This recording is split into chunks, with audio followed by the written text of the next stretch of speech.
E nós não vai muito leu, nós queda em Avenida Milio Cruz, a Home and Nature. Caminha com nós tem tuluna, algo especial, uma combinação especial que abo por incorporar. Home and Nature, su diseño está conocido por su material natural de una calidad superior, que no te causa olor fuerte de bocas y a la vez donando hogar un ambiente super cozy, pero seguro y elegante. Na mueble de material de TIC está exclusivamente escogido por el exterior y así brindando en mejor calidad y durabilidad sólido en cada producto. Si está buscando TIC de un escritorio espacioso y cómodo o un mueble para crear un set, Home and Nature tiene a opción enorme para situar aquí posible. Tiene caixa de diferentes sizes y estilos para combinar con el escritorio.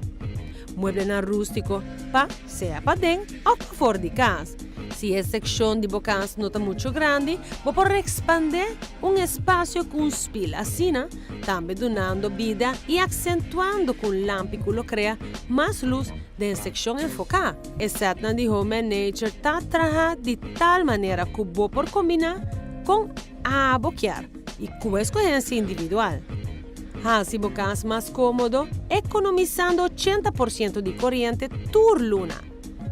Evening Breeze Suspended, que está funcionando de manera un arco, pero está eco-friendly y usa aire fresco para ventilar frío na cama.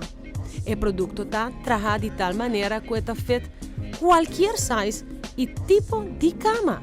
El sistema de Evening Breeze está promueve la posibilidad de crear el clima perfecto de mesmo cama hasta de temporada de clima más calor. Assim, na bocenda e Evening Breeze, o sistema inteligente aqui está adaptado a su mês na temperatura do ambiente e bota cria a melhor temperatura para o mesmo gosto. Também bota ganha remote control que abo mês por adaptar a temperatura que bota desejar. O sistema de Evening Breeze está los aire frio e fresco uma mester, que está de espaço net ribe cama.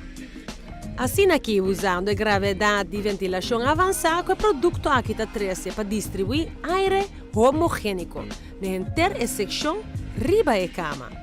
Tu uma vida na boa hogar com Home and Nature, situada na Avenida Milio Cruz 70. Hogar.